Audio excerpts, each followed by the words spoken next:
Do business with good people.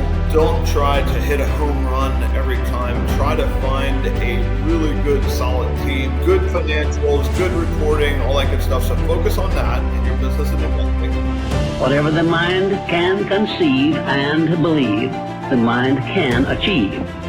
Welcome to the Dream Big and Think Different podcast, where we inspire, impact, and empower. Progress is impossible if you always do things the way you have always done things. It's time to dream big. Here's your host, Dr. Sachin Maskey.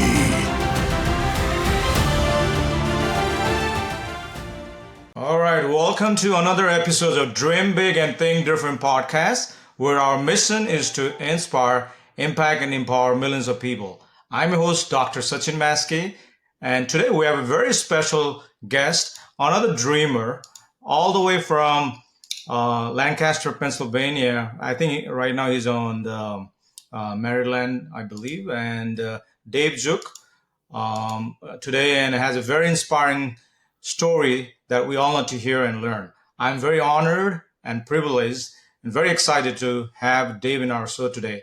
Thank you so much, Dave. How are you doing today? All right, Sachin, I'm doing good. Thanks for having me on your show. You're welcome. Any big plans for the end of the year, 2023?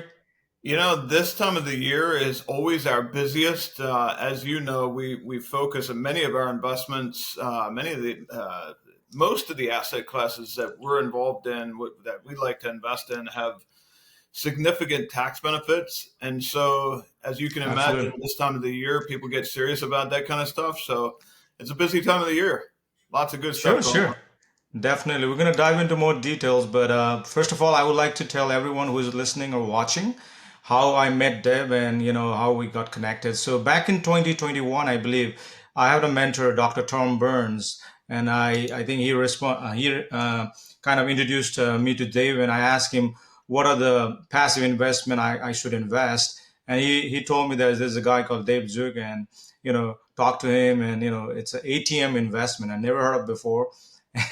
And I reached out to him. I personally met Dave also, and in Dallas, one of the secret of syndication with real estate guys. He was one of the speaker. I don't know if you remember that, Dave. Yeah. I'm a regular. I'm a regular there. So yes. Yes.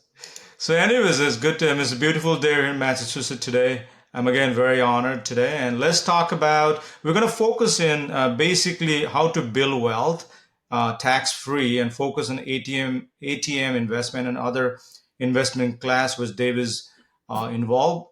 Before I ask any questions, I would like to put a disclaimer here that I am one of the investor on his one of his ATM investment, and I do not have any financial incentive and do not get paid to doing this. And this is just information and education purpose only. And you should do your due diligence and consult your tax advisor or legal or financial advisor. As you know, all investment has risk. And I would like to formally introduce Dave now.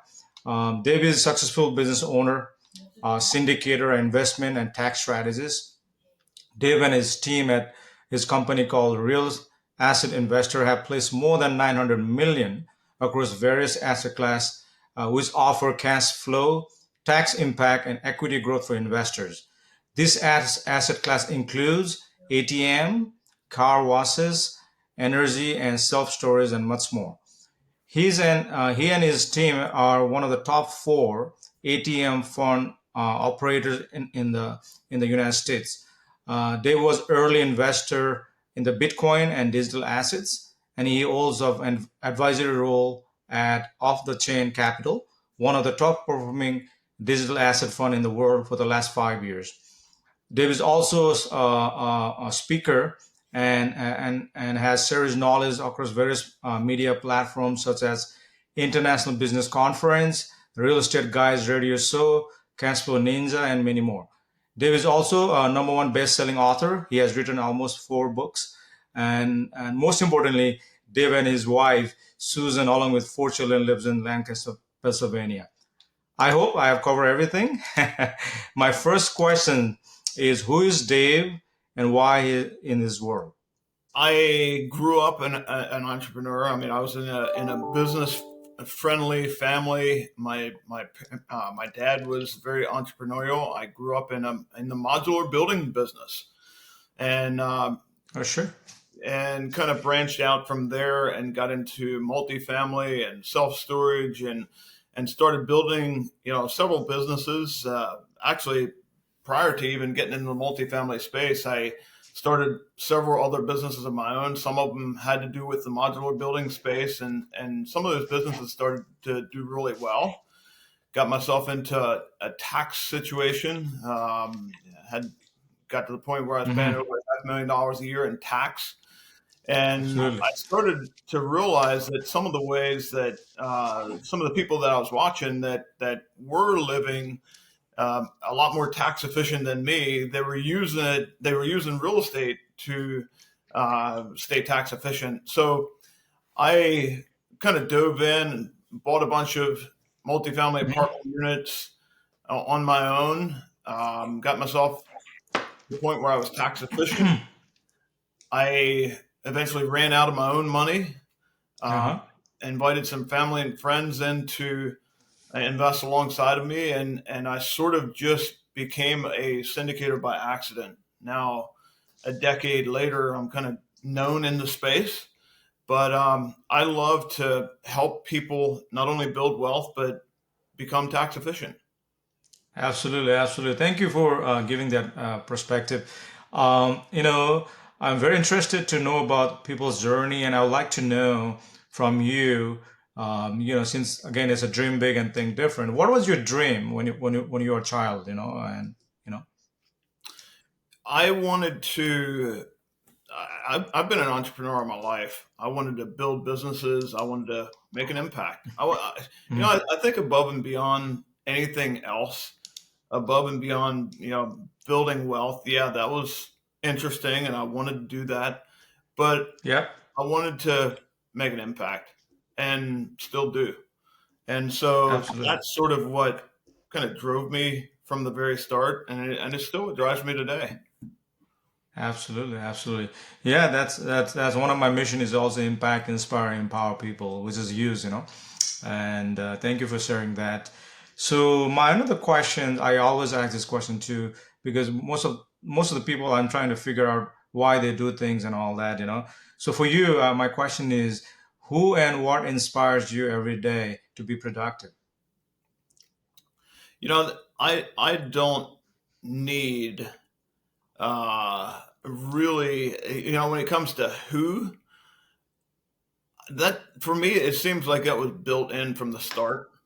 I don't Okay. need somebody else to inspire me. I really need to work on some things that do not come um, natural to me, and some of those can be relationships, deep relationships, those kind of things. But in terms of going out there and making things happen and needing inspiration, that's never been a problem. That's never been an issue for me.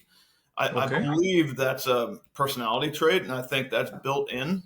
So for me, that just Absolutely. comes natural. It's a way of life, and it's what I enjoy doing.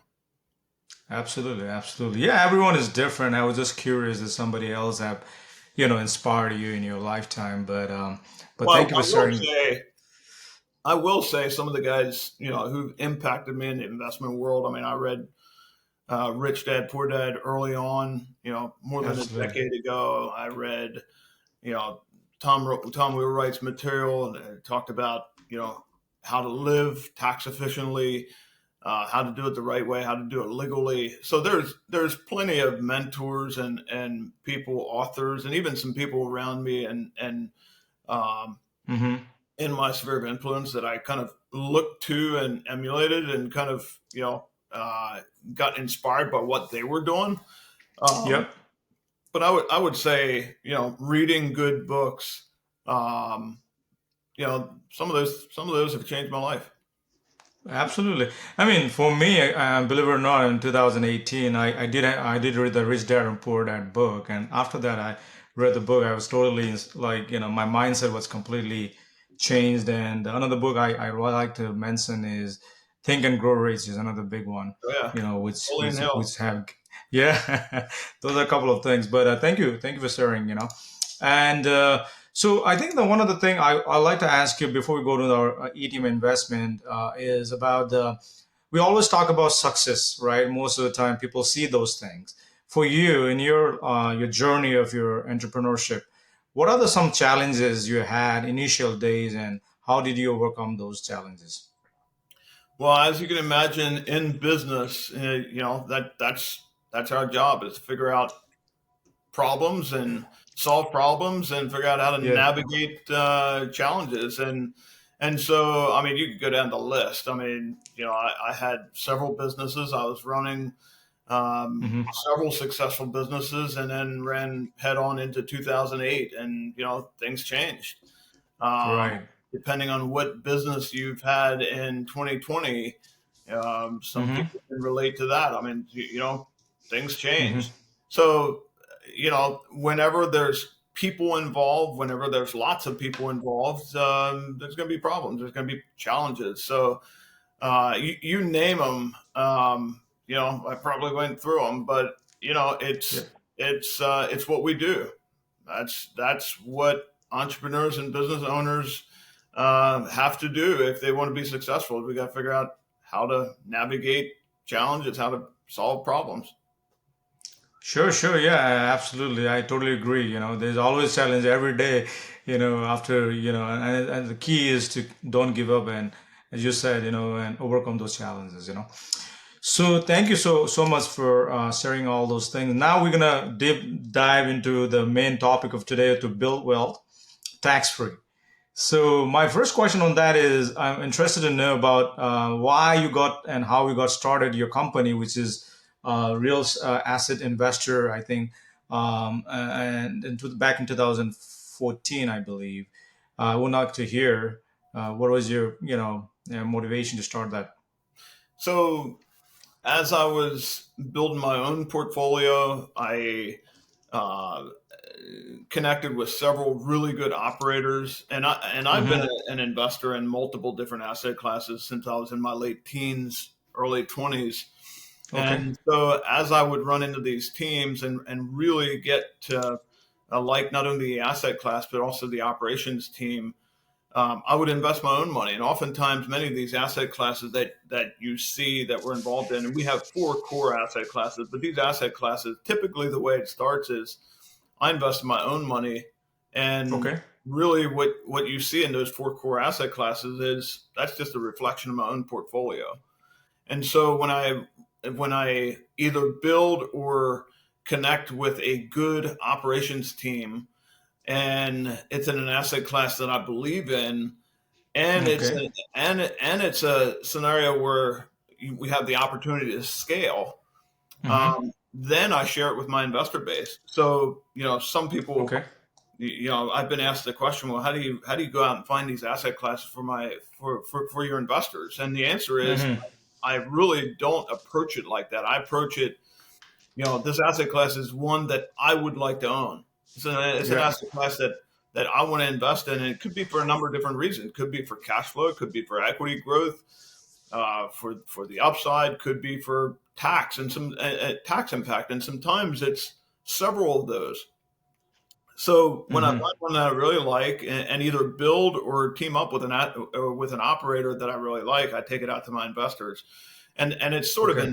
in that order. It sounds sort of selfish, but at the end of the day, it starts with me and what I want, and then I build it up Absolutely. from there. And if it really works out, then I share it with my investor base, and that's how it's been from the beginning. So I built a portfolio of several hundred apartment units of my own.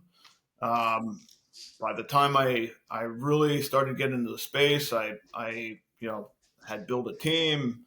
I at some point I ran out of my own money. I invited my family and friends, and then their friends, and it sort of Hmm. grew organically from there. And then you know eventually started getting invited to speak and on platforms like yours.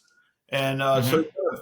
really grew organically, and it wasn't even something that I really intended to do. It just kind of naturally gravitated to the syndication realm. So that's sort of the story, but it really, again, it started with a need that I had. I had a tax problem. So I had to find an Yeah. asset class that helped me protect the income that I was earning. And, at the end of the day, if you're building wealth, and I'm guessing most of you, the people who will be listening to this, have a Yeah. strong interest in building their own wealth. If you're not Absolutely. paying attention and you're just out there making money, and you're not paying attention to the tax, you're going to become a tax slave. Yeah. Eventually you're going to make a lot of money, but you're going to be a tax slave. And depending on which state you live in, it's even much worse. So many times, if you can make an investment that'll give you big, depreciation on the front end, heavy tax impact on the front end, that could be your first year's. That could be your biggest return right there in your first year or two, is your tax impact. Because when you can get rid of 40% tax on the front end, I mean, Mm-hmm. and you can That's start huge. life tax efficient. Yeah. That's the difference of swimming upstream against the current, or just turning around and swimming with the current. So that's what it looks like from a wealth building perspective when you start living tax efficient. Sure, sure, definitely, definitely, I totally agree. Especially in my perspective, and I'm a doctor, and we do make a lot of money, but unfortunately, 30 to 40% of money is going to Uncle Sam, and there's so many ways we can reduce the tax liability. But today we're going to focus on ATM. And you mentioned that you have four asset class, core asset class. I believe ATM is one of them. What are the other three that you focus on? ATMs, we're one of the top four in the country. We're building Tommy's Express car washes. Right now, we've got number 10 just opened yesterday in Charleston, South Carolina. Number 9 opened a couple weeks ago in Manassas, Virginia. And we got a new car wash opening every couple weeks for the foreseeable future. Okay. So we're set to be, by next year, we're set to be the largest Tommy's Express car wash franchisee. So we're building Wow. car washes. We got 12 active construction sites going on right now. Okay. We like natural gas as well. I've been a natural gas investor for the last 5 years, and for the last 3, I've had a fund and taken it out to my investors. And then self storage. We're big into self storage. We've done a lot of self storage in the last decade as well. Oh, okay. Wow. So I mean, a lot of time we hear real estate, multifamily, single family, hotels, and you have a very different, definitely the asset class. And reason I want to bring you today is the wealth of knowledge, especially focus on tax benefit with investment, which I have experienced myself. But I want to hear from you why investor should focus on ATM, especially, and what are the major benefit with the ATM investment compared to other multifamily and other asset class. So when you do a comparison, an ATM is really not what you're investing in. You're investing in a cash flow stream and tax impact. You're really just Hmm. using the ATM to claim those two. And so Absolutely. at its core, an ATM investment is a real estate investment. You're Okay. monetizing a 2 foot by 2 foot piece of real estate. And Hmm. so, it's important to know what an ATM investment isn't, and it's not really an asset like you would consider like a brick and mortar building where you buy it and sell it for a higher price higher price later on. It is Hmm. simply a cash flow stream and tax impact. So it's equipment. So you get a 100% bonus depreciation, 80% in year one. You get an aggressive cash flow stream. So when somebody comes up and swipes their card and takes cash out of your ATM, there's Hmm. a that'll cost them somewhere around $3. You get a piece of that surcharge revenue. So there's Wow. a three-way split in the revenue. There's the management team gets a piece of the Hmm. revenue. The let's say the convenience store owner or the real estate owner gets a piece of the revenue, and then you as the owner of the ATM get a piece of the revenue. So it's a very aggressive cash flow stream. Mm-hmm. We have it set up where it's a 7-year contract or a 7-year life cycle, and you get to not only control or mitigate your tax liability, but also set yourself up to take part in a very aggressive cash flow stream. You're listening to the Dream Big and Think Different podcast with Dr. Sachin Maskey. Be sure to stop by sachinmaskeymd.com to download a free copy of Dr. Maskey's book. I'm in one of the investor, as I said before, and I have never missed any of my cash flow. Especially the beauty of the ATM I like is, number one is, and you already talked about the tax benefit, which you'll get something called negative K1 in the first year, which can offset your other passive income, and based on your tax liability, you can offset those income, and that's definitely hands down I've noticed, and I'm very wanted to bring this to people who's listening and might not be aware of that. And this is a time to, the end of the year for the tax. But number two, as Dave has mentioned, the cash flow is not like quarterly or yearly, it's monthly, actually, every month. And at the right time, you get your monthly dividends and cash flow from ATM, which is huge, And but I would like to hear from you. I guess you have other fund or your car wash and all that, self storage. What would be the major difference in terms of ATM and self storage, for example? Well, one of the things that we like in the investment world as well is diversification. So when you Okay. look at an ATM investment versus a self-storage investment, that's actually a really good example, by the way, because Yeah. it's both of them are we're big fans of both of these asset classes. We invest heavily in both of these asset classes, but they're so different. They're almost like complete opposite. When you're talking about Yeah. diversification, that's a good example. So an ATM is very heavy on the cash flow side. Mm-hmm. Self-storage is very light on the cash flow side, and that's our business model. I mean, there's a ton of different ways you can make money in self-storage, but our business Mm-hmm. model is we buy a self-storage from a mom and pop operator. Typically, Okay. we're forcing value. Oftentimes, that's through expansion.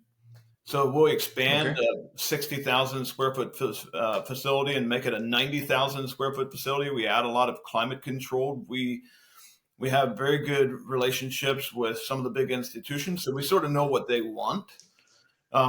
So we're spending money So. during the hold. So it's a Mhm. pretty modest cash flow play. So Dave, is basically a value add kind of strategy you guys are doing. Yes, Okay. heavy value add. And then on the tax impact side, we talked about that a little bit with ATMs. You got an 80% bonus depreciation in year one. It's kind of a big deal. Yeah. On the self-storage side, not so much. I mean, it's pretty modest on the tax impact side. You Hmm. get some depreciation, but it's not nearly as aggressive as, let's say, multifamily apartments or some of the other brick and mortar buildings. Right.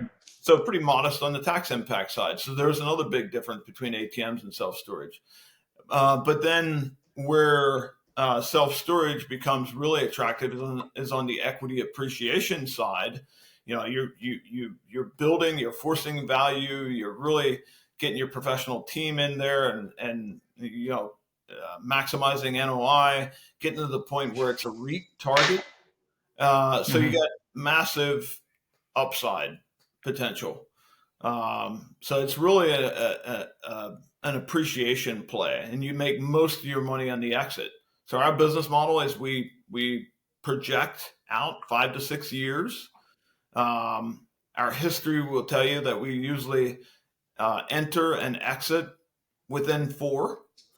Uh, Hmm. and so it's totally different when you get out to 7 years at the end of your ATM play. There is no asset. The equipment is pretty much shot, and your cash flow stops. We sell the ATM machines at fair market value, which isn't very much at all. So, like I said, almost total opposites in terms of the two asset classes, and that's diversification. Absolutely, absolutely. if you're in a scenario where we've been in the last year and a half, where Hmm. asset prices have seemingly peaked, maybe not for the long term, but for the short term at least, have seemingly peaked. There's definitely been some challenges in the multifamily and some in self storage as well, where asset prices have escalated. When you're in that kind of a scenario, you either got to be Hmm. really careful on the acquisition side, and you got to make sure you're buying really smart, or in the case of an ATM where you know that the price of your asset is going to go down. I mean, that's baked into the cake. The Hmm. price of the asset class over 7 years is going to go down. That's where we look at that and say, well, maybe it's better to during this time allocate more of our resources in the ATM space until we figure out what's going on with some of these asset prices and interest rate. As interest rates and Hmm. those affect those are Absolutely. real factors when you consider um, pricing in some of these asset classes. Absolutely, absolutely. So, since you were talking, I was putting some notes here. So ATM, I think the benefit is tax and the cash flow. You said, and the self storage, I think the more on equity growth and equity play, right? And the whole period between those investment, I think difference is ATM is 7 years, which and then the self storage, it's about 5 to 7 years old. That's what you guys are doing? We project a 6 year hold. Our history Okay. tells you that's going to be more like 3.5. But, we don't know what's going to happen in the next 3.5 years. So we project out 6 years just to give ourselves some cushion. Okay. And in terms of limited partner, we were listening, if they want to invest in self storage, what would be I mean, I know ATM, you guys, straightforward, there's like straight returns, like kind of every month you get cash flow. What is like in the self storage, what is the equity split or waterfall, or if you guys have something of those nature. And also, on top of that, I would like to know for personal myself, and I mean, most importantly, in all the asset that I'm part of in real estate, is something called capital stack, which is debt play. So, do you guys also have debt on this stories that you guys in the capital stack wise? ATMs, no. Most of what we do in that space is all cash. Self Okay. storage, yes. There was a time when we could get 75, maybe even 80% LTVs. Not so much today. Yep. We're down, closer to 60 today, Oh my which, God. so it takes more equity to get the deal done. Um, in terms of waterfalls, our deal is set up where we got a 9% pref. So the Okay. investors get a 9% pref. And then there's a 70-30 split. So it's pretty conventional, syndicated deal where 9% pref, 70-30 split. And we're projecting a pretty modest IRR. You're looking in 12 to 15% IRR. It's nothing exciting about a 12 to 15% IRR. I will tell you though, we've been projecting those kind of IRRs for the last number of years. The last Mm-hmm. exit that we had was a 26 property portfolio to a REIT, and that Okay. ended up being that was a $450 million deal. It ended up being we were able to deliver between 30 and 31% returns, annualized returns to our investors. So that was a great deal. But Is this a self storage too? that was 2 years ago. So things have changed a bit. We're not projecting those kind of numbers. Um, Yes. so we like to, set a realistic or even a modest projection. I'll just point at one more, and that is the car wash space. When I got involved in self storage back not quite a decade ago, I saw one of the opportunities I saw in the space was there was starting to be real institutional appetite for self storage. So whenever you get in front of that, that can be there can be some big upside when you get in front of the institutions. So that was early on in the space. many, I think it was back then, I think it was 80 some percent of self storage assets belong to mom and pop operators, with 20% of them belonging to institutions. Today, that number is starting to shift. And so when we saw institutional appetite and institutional interest in the self storage space back in 2017, that asset class, the self storage asset class, was very fragmented. Now we're starting to see consolidation in the space. Earlier this year, we had a 2.1 billion, 2 billion plus M&A. Some of the big, two of the bigger institutions got together and did a deal. Later on this year, 11.1 billion, I believe it was. There's starting to be some consolidation in the space. Fast forward a little bit, and we got the same thing going on now in the car wash space, and we're starting to see some real institutional appetite for car washes. One of the issues is like 90+% of car washes are owned by small mom and pop operators. And so for an institution to really come in and take a position, it's very hard. They're very interested in the space, but it's hard for them to take a real meaningful position in the space. So I'm starting to see that happen all over again in a different asset class. And there's some real potential there, because I believe that's only going to heat up, and institutional appetite is going to get even more aggressive than what we're seeing today. So we're building a portfolio of car washes. It's a business that we would love to hold for a long time. It's a high profit margin, high cash flow business. What we're seeing in the institutional space is they're paying, somewhere around 20 times EBITDA. So we're actually building this portfolio thinking that we may sell in 5 to 6 years. So thank you so much, Dave, again, for giving us more insight on car wash. Definitely interesting to know about the institutional investor wanted to put more money on this asset class. So my few more questions for today, then we'll be wrapping up this session. So another thing I'm big into in philanthropy, I know you have been also involved in some kind of a giving back. Can you share more on those? Yeah, so a couple things. I mean, I support several different organizations that I believe in. One of them is Alliance Defending Freedom. And something that you may not be aware of is the new Republican Speaker of the House was an Alliance Defending Freedom graduate. So, we like to support freedom of speech, freedom of religion, really just freedom in of everything. Like we need to if we don't support and fight for our freedom, we'll probably lose it. So that's one of the organizations I support is ADF, Alliance Defending Freedom. I have my own fund that I put together that supports widows. So I like to do that, and then there's others. There's an orphanage that I support. There's several actually that I support, but I like to get behind some of those programs that are being run really well, and that I feel that I can make a real impact on. The next question is, I probably already told me, but what is your dream now? What is my dream now? So I am living my dream.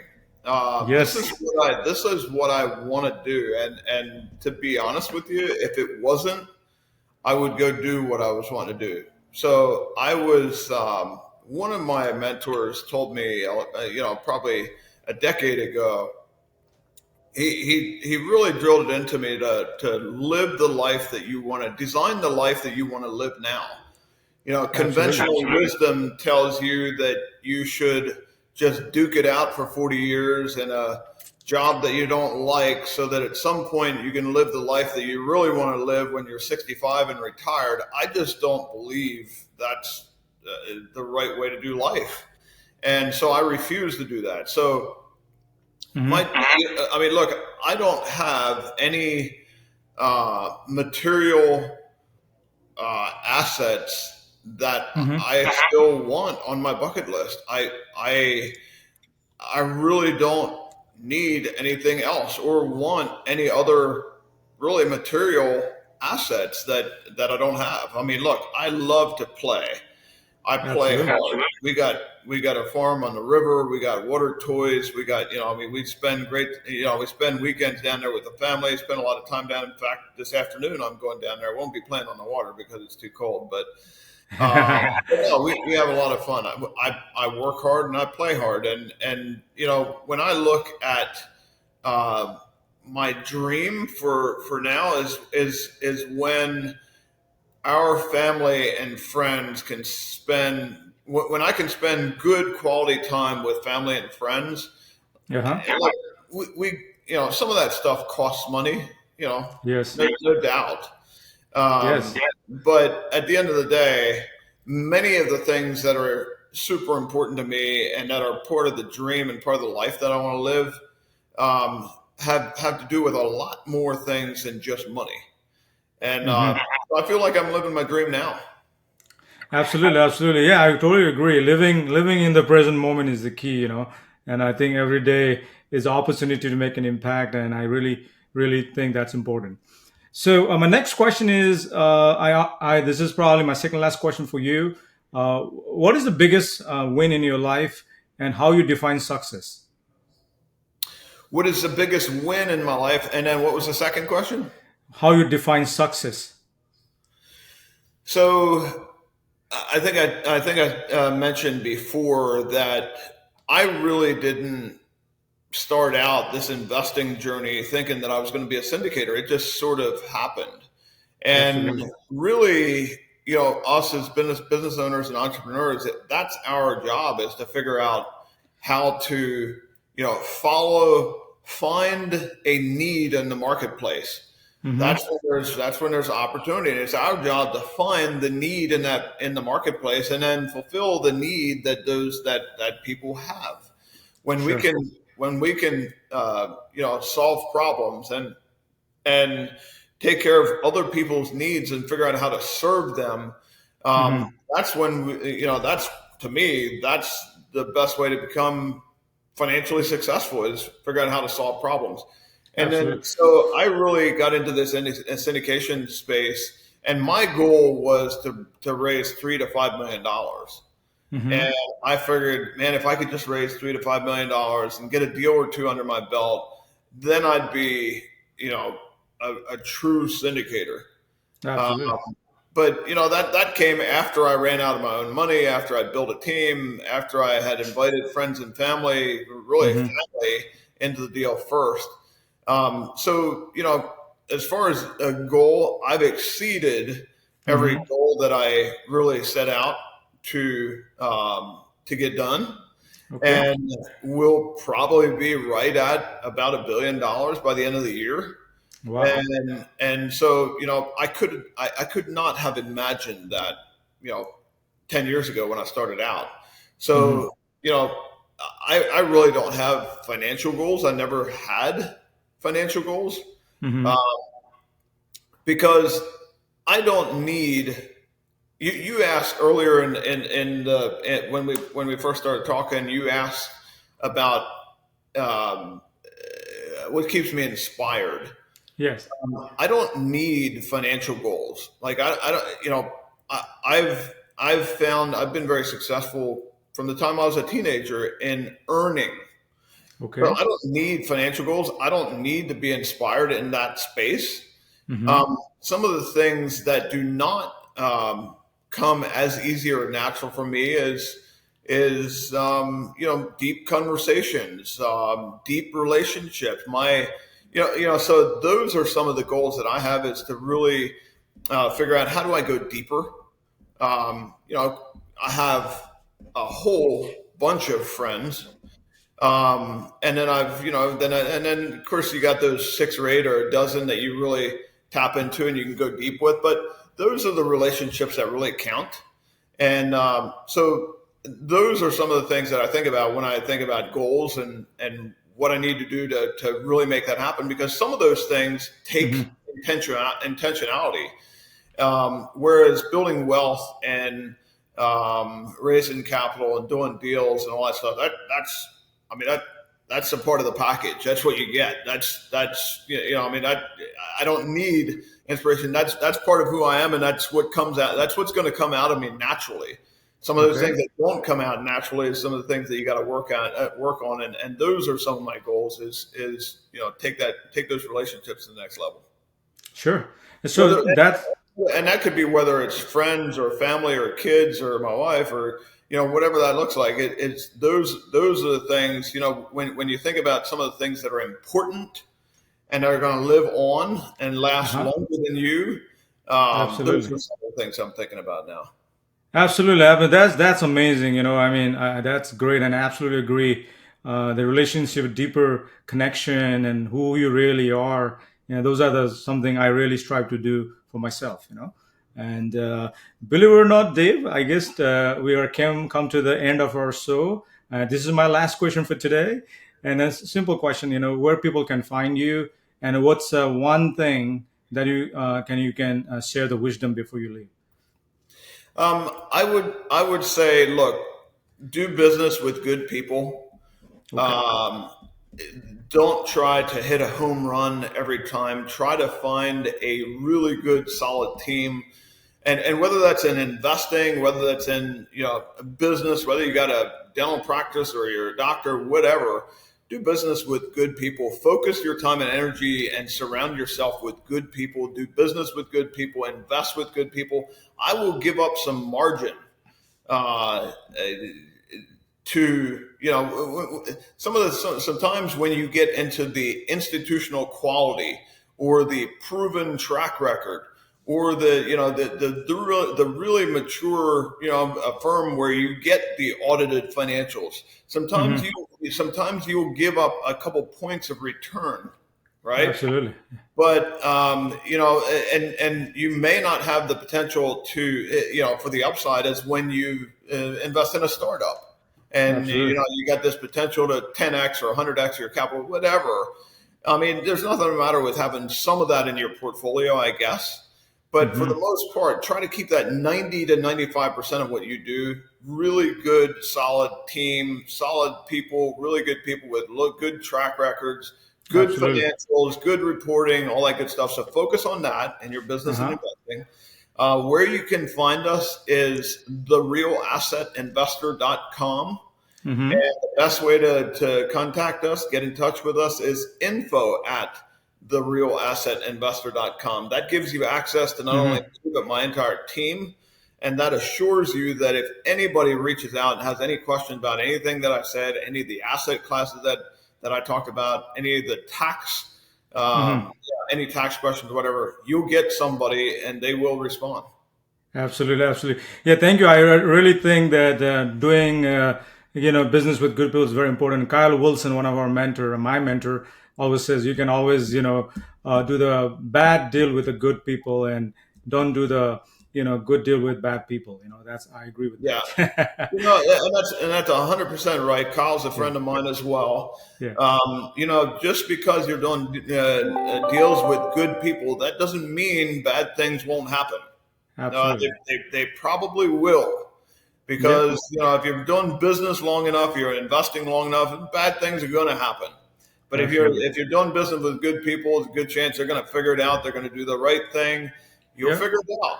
But if you but even a good deal, if you do a good deal with bad people, it's probably not going to end too well. Absolutely. So thank you so much. I mean, this is amazing. I have a very good opportunity to have you in my podcast, and you're doing amazing. Keep on doing what you're doing. Thank you so much for inspiring my listener or myself. Whoever is watching and listening, I really appreciate if you can share and subscribe to the channel, and see you next time. Thank you so much, everyone. All right. Thanks for having me on your show.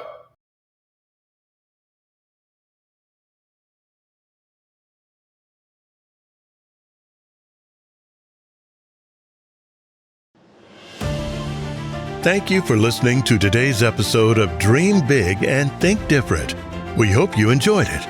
Please be sure to subscribe to our show so you don't miss any gold nuggets. And we'd appreciate it if you could rate and leave us a review on iTunes, Spotify, and other platforms. Until next time.